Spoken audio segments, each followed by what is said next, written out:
Good afternoon student. चलिए हम सीखते हैं most important question for all competitive exam like SSC, railway, army, group D, NTPC. बहुत सारे एग्जाम में क्वेश्चन कई बार रिपीट किए गए हैं। ठीक है, मोस्ट इंपॉर्टेंट क्वेश्चन है आपके पास। 6 क्वेश्चन आपको लगवाए जाएंगे मोस्ट इंपॉर्टेंट। ठीक है, चलिए सबसे पहले हम फर्स्ट नंबर क्वेश्चन पढ़ते। देखिए इसमें एज प्रॉब्लम से रिलेटेड ज़्यादा क्वेश्चन है। 6 क्वेश्चन में से आपको 5 क्वेश्चन, मतलब 5 क्वेश्चन का मतलब जो भी क्वेश्चन है सब एज रिलेटेड है। ओनली एक क्वेश्चन छूट गया। चलिए फर्स्ट नंबर क्वेश्चन हम देखते हैं। लिखा है 3 व्यक्ति ए बी सी का औसत भार जो है वह 45 kg है। यदि ए और बी का औसत भार 40 kg और बी तथा सी का औसत भार 43 kg, तो बी का भार कितना होगा। ठीक है, तो आप इसको कैसे सॉल्व करेंगे। देखो ए बी प्लस सी का जो औसत भार है वो कितना है 45 kg। कितना है 45। तो इनका टोटल वो एज कितना हो जाएगा। देखो इन तीनों का औसत जो है 45 kg हो गया। तो इनका तीनों का वेट कितना हो जाएगा, टोटल वेट कितना होगा। टोटल वेट क्या हो जाएगा इसका। आप जानते हो कि एवरेज में हम नंबर से जब मल्टीप्लाई कर देते हैं, 3 लोग हैं तो 3 से मल्टीप्लाई कर देंगे। 3 5 जब 15 को 5 1 कैरी और 3 4 जब 12 13 आ गया 335। कितना 350 kg। टोटल वेट इनका कितना गया 135 kg टोटल वेट आ गया। और देखो बी सी का क्या दिया, बी और सी का औसत कितना दिया 43 और ए और बी का कितना दिया 40। मतलब इसका तो टोटल वेट कितना होगा। इसका हम 2 से क्या करेंगे, इसमें मल्टीप्लाई, क्योंकि 2 लोग हैं तो उनका टोटल वेट कितना हो जाएगा 2 3 जा 6 और 2 4 जा 8 86। इसका भी हम 2 से मल्टीप्लाई करेंगे, इसका टोटल वेट क्या हो जाएगा 80 हो गया। इन दोनों को ऐड करेंगे 6 और इसको 66। तो देखो इन ए बी सी का टोटल वेट आ गया 135 और इनका बी सी ए बी का वेट आ गया, दोनों को ऐड करके इन दोनों को 166। तो देखो अगर देखा जाए तो ए से ए कैंसिल आउट हो जाएगा, बी से बी कैंसिल आउट हो गया, सी से सी, लेकिन एक बी बच गया, बचा ना। तो हम क्या करेंगे, बी का जो वेट होगा वो कितना हो जाएगा 166 माइनस 135। तो हमारा आंसर आ जाएगा 31 kg। कितना आ जाएगा 31 kg। देखो ए बी सी का एवरेज था दिया औसत, तो हमने उसमें 3 से मल्टीप्लाई करके टोटल वेट निकाल लिया। फिर बी सी का एवरेज दिया था उसका हमने वेट निकाल लिया। ए बी का दिया था हमने उसका वेट निकाल लिया। इन दोनों को ऐड कर दिया, बी 2 बार रिपीट था इसलिए हमने बी को काटा, लेकिन उनमें से सब्ट्रैक्ट किया तो डिफरेंट जो आया था वही बी की वेट हो जाएगी। किसकी, बी की। चलिए क्वेश्चन नंबर हमारा सेकेंड। समझ में आ रहा है ना आपको। देखिए कोई ज़्यादा ढंग नहीं था, फिर ए और बी सी का आपको दे चुका था। टोटल वेट आप जानते हो कि एवरेज बराबर होता है sum of number by given observation, यही होता है टोटल सम नंबर बाय जितने नंबर है उसका। ठीक है, तो एवरेज दे देता है, एवरेज में जब हम नंबर से मल्टीप्लाई कर देते हैं तो हमारा टोटल आ जाता है, वेट आता है ना। तो उसी तरह हमने ए बी सी का टोटल वेट निकाल दिया, फिर बी प्लस सी का निकाल दिया, ए प्लस बी का निकाल दिया, क्योंकि इनका दोनों का एवरेज दिया था। अब ये दोनों टोटल वेट में बी का 2 बार रिपीट था, इसीलिए हमने दोनों में से जब डिफरेंट किया तो हमारे पास बी का वेट आ जाएगा। चलिए दिए गए विकल्पों में आपको दिया गया, तो आप जानते हो कि रेशियो प्रोपोर्शन है कि नहीं, इसके साथ मल्टीप्लाई हो जाता है इसके साथ। यहाँ पे मान लेते हैं एक्स, तो 3 into x is equal to 30 into 7। तो एक्स की वैल्यू क्या आ जाएगी 30 इंटू 7/3। 3 10 जा 30 और 10 7 जा 70। यहाँ पे क्या आएगा 70 कितना का भाव 70। ठीक है, हमारे पास आंसर क्या आ जाएगा यहाँ पे 70, क्योंकि ये इसके साथ मल्टीप्लाई होता है और ये इसके और एक दूसरे के बराबर होते हैं। ठीक है, यहाँ पे 30। ठीक है, चलिए क्वेश्चन नंबर ये सेकंड था, क्वेश्चन नंबर थर्ड पे चलते हैं। क्वेश्चन नंबर थर्ड लिखा कि चंद्रिका और गोमती की वर्तमान आयु का अनुपात 4:5 है। 4 वर्ष बाद उनकी आयु का अनुपात आयु का योग जो है 80 वर्ष हो जाता है। तो उनकी आयु का अनुपात 4 वर्ष बाद क्या होगा। देखो वर्तमान आयु का अनुपात दिया है, मतलब 4x/5x, ये रेशियो दिया। 4 वर्ष बाद उनकी आयु का योग, 4 वर्ष बाद उनके आयु का योग, मतलब 4 वर्ष, ये मान लो गोमती का 4 वर्ष और इसका भी 4 वर्ष। ठीक है, उनका क्या हो जाता है रेशियो 4 वर्ष बाद जो रेशियो है योग वह 80 वर्ष होता है। तो उनकी वर्तमान आयु का 4 वर्ष बाद क्या होगा। तो देखो ये तो जो 4:5 था, 4 वर्ष बाद उनकी आयु का योग जो है 80 वर्ष है। तो 4 वर्ष बाद देखो अगर दोनों को जोड़ा जाए, मतलब 4x+4 ये गोमती का प्लस 5x+4, इन सभी को जोड़ के किसके बराबर होगा 80 के, क्योंकि ये हो गया रेशियो, ये हो गया रेशियो, और ये 4 साल इसमें बढ़ेंगे, 4 साल इसको जोड़ के हम 80 वर्ष के बराबर कर देंगे। ठीक है, तो जब इसको बराबर करेंगे तो यहाँ पर जगह 4x और 5x जोड़ के 9x और 4 जोड़ के 8 इक्वल टू 80। तो 9x इक्वल टू 80 माइनस 8 आ जाएगा हमारे पास 72, मतलब 9x इक्वल टू 72, तो x इक्वल टू क्या आ जाएगा 8, मतलब 8 हो जाएगा। तो अब देखो आपके पास वर्तमान आय दिया था, वर्तमान आय क्या था 4 रेशियो था, तो 4 साल बाद का उनका क्या पूछ रहा है रेशियो, तो देखो 4 साल बाद उनका रेशियो क्या हो जाएगा, तो ये 4 इंटू एक्स वैल्यू क्या है 8 प्लस 4, नीचे 5 into 8 plus 4 equal to 36 by 5 एट 44 ये आ गया, क्योंकि 4 एट 32 और 4 36, 5 एट 44, ठीक है। इनका रेशियो हो जाएगा 4 9 36, 4 11, मतलब 9:11। 4 वर्ष बाद रेशियो क्या हो जाएगा 9:11, क्या आ जाएगा 9:11।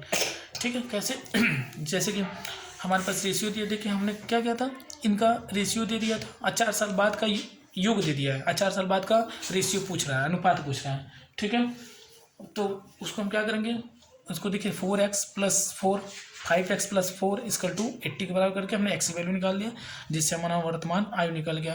और वर्तमान आयु जाएगा तो 4 साल जोड़ के हम उनका रेशियो फाइंड आउट कर लेंगे। ठीक है, चलिए अभी हम चलते, एक पिता की आयु पुत्र की आय के 4 गुने से 4 वर्ष अधिक है, यदि 5 वर्ष बाद उनके पिता का आयु उसके आयु के 3 गुने से 5 वर्ष अधिक हो तो पिता की वर्तमान आयु क्या होगी। क्वेश्चन एक बार फिर ध्यान से पढ़िए, एक पिता की आयु पुत्र की आयु के 4 गुने से 4 वर्ष अधिक है, 5 वर्ष बाद पिता की आयु पुत्र की आयु की 3 गुने से 5 वर्ष अधिक हो तो पिता की वर्तमान आयु क्या होगी। देखो हम मान लेते हैं फादर और ये सन, ठीक है सन, तो पिता की जो आयु है बेटे के आयु से देखो लिखा है, यदि 5 वर्ष बाद पिता की आयु, मतलब 5 वर्ष बाद मतलब 5 वर्ष इसमें, तो 5 वर्ष बाद तो 5 वर्ष इसमें जोड़ देंगे, तो 5 वर्ष बाद पिता की आयु पुत्र की आयु की 3 गुने से 5 अधिक है, हमने बराबर कर दिया, मतलब पिता की आयु में 5 वर्ष बढ़ा के अब बेटे की आयु में 5 वर्ष जोड़ के उसको 3 गुना कर दिया और 5 अधिक एक दूसरे के बराबर है। बस इसको सॉल्व करो, क्या करोगे, देखो यहाँ पर होगा f प्लस 5 और ये हो जाएगा 3 इंटू एस 3s और प्लस 3 5 15 प्लस 5। ठीक है, तो फिर हम यहाँ पे क्या करेंगे, देखो s ये 5 है, ये 15, ये जोड़ के हो जाएगा 3s प्लस 20, यहाँ f प्लस 5 को 5 के पास ले जाएंगे तो हमारे पास क्या आ जाएगा, देखिए हमारे पास आएगा, यहाँ पे ले जाएंगे तो ये देखो 20 इधर आएगा, ये देखो f इक्वल टू हो जाएगा, ये इधर माइनस होगा तो 3s माइनस 15 हो जाएगा, प्लस का 15, क्यों, क्योंकि इधर जाएगा तो माइनस होगा, 20 में से घट के आ जाएगा, ये आ गया फादर का 3s प्लस 15। ठीक है, और क्या बोल रहा है, ठीक है, देखिए हमको f इक्वल टू क्या मिल गया 3s, f equal to 3s plus 15। और एक और ऊपर पहले लिंक दिया था, क्या बोला था, देखिए ऊपर क्या बोला था, पिता की आयु पुत्र की आयु से 4 गुने से 4 अधिक है, मतलब पिता की जो आयु है वो बेटे की आयु के 4 गुने से, मतलब s था बेटा तो 4 गुना 4s अब प्लस 4 अधिक है। ठीक है, तो अब मतलब हम अगर s की f की जगह हम क्या 4s प्लस 4 रख सकते हैं, हम बिल्कुल रख सकते हैं, क्योंकि बोला है कि 4 गुने से 4 अधिक थे पिता। ठीक है, तो हमने पिता को 4 गुने से 4 अधिक कर दिया, अब f की जगह हम इसको लिख सकते हैं। तो देखिए अब f की जगह आप क्या लिखेंगे, यहाँ पे f की जगह आप लिखोगे, यहाँ पे f की जगह लिखोगे 4s plus 4 equal to 3s plus 15 लिखोगे, क्या लिखोगे प्लस 15। अब देखो यहाँ पे ये 4s ये माइनस हो जाएगा 3s और ये 15 और माइनस का वो 4, क्योंकि 4 इधर चलेगा 15 इधर, यहाँ पे बचेगा x इक्वल टू 15 में से 4 जाएगा तो क्या हो जाएगा 11, तो s की वैल्यू क्या आ गई 11, मतलब बेटा आ गया 11 ईयर का। अब पापा का आप फाइंड आउट कर सकते हो, कैसे, पापा को हमने क्या बोला था 4s, मतलब इसके 4 गुना से 4 अधिक, मतलब 11 4 44 प्लस 4 48, आंसर क्या आ जाएगा, फादर कितना आ जाएंगे 48 के। ठीक है, आई होप यू अंडरस्टैंड। चलिए क्वेश्चन नंबर 5 पे चलते हैं। क्वेश्चन नंबर 5 क्या करें, 1 वर्ष पहले समीर और अशोक के आयु का अनुपात, 1 वर्ष पहले मतलब समीर, मतलब यह समीर और अशोक का अनुपात है, यह 1 वर्ष पहले, 1 वर्ष मतलब तो 1 वर्ष पहले मतलब इसको वर्तमान का क्या हो जाएगा, इसमें जब +1 ऐड कर देंगे तो ये वर्तमान हो गया। देखिए 1 साल पहले का रेशियो है 4:3 और 1 साल अगर जोड़ देंगे तो यह वर्तमान हो गया, वर्तमान एज है ये, ठीक है, मतलब प्रेजेंट का, क्योंकि 1 साल पहले का रेशियो है 4:3, तो 1 साल जोड़ देंगे तो हो जाएगा ना वर्तमान रेशियो। फिर बोला 1 वर्ष बाद आयु का अनुपात, मतलब 1 साल बाद फिर से 1 साल जोड़ दें, 1 साल बाद जो है अनुपात हो जाता है 5:4 का। बस इसी को सॉल्व करना आपको। तो देखिए 4x + 2 3x + 2 = 5:4। यहाँ मल्टीप्लाई करेंगे 4 4 = 16x, 4 2 = 8 = 3 5 = 15x और 4 10 हो जाएगा, ठीक है। अब हमने x को x के साथ करेंगे, 16x - 15x = 10 - 8, ठीक है। तो x की वैल्यू क्या आ जाएगी 2, क्योंकि देखो 16x - 15x यहाँ 10 में से 2, x की वैल्यू क्या आ गई 2। तो वर्तमान आयु का योग, तो वर्तमान आयु क्या था, हमने बोला था यही वर्तमान था 4x + 3 4, ठीक है। तो 4x + 1 वर्तमान था, तो 4 2 = 8 और 1 9, ऊपर वाले का आ गया एज, और 3 2 = 6 और 1 7 आ गया इसका, और दोनों को जोड़ के आ गया 16 वर्ष। कितना आ जाएगा इसका 16 वर्ष। क्यों वर्तमान आयु 4x + 1 था, क्योंकि हमने 1 साल पीछे का रेशियो दिया था, तो 1 साल उसमें जोड़ दिए थे, इसलिए वर्तमान आ गया था, ठीक है। I hope understand. चलिए क्वेश्चन नंबर 6 पे चलते हैं, लास्ट। सरिता की वर्तमान आयु उसके पुत्र के आयु से 5 गुना है। 5 वर्ष पहले उसी का आयु उसके पुत्र के 25 गुने थी, तो सरिता का वर्तमान आयु क्या होगा। समझिए सरिता की वर्तमान आयु उसके पुत्र की आयु से 5 गुने है, तो ये होगी सरिता का आयु जो है उसके बेटे के, उसके पुत्र के आयु के 5 गुना है। मतलब पुत्र को मान लेते x, पुत्र को x, तो कितना है 5x, मतलब सरिता जो है वो 5x है किसके पुत्र के, ठीक है।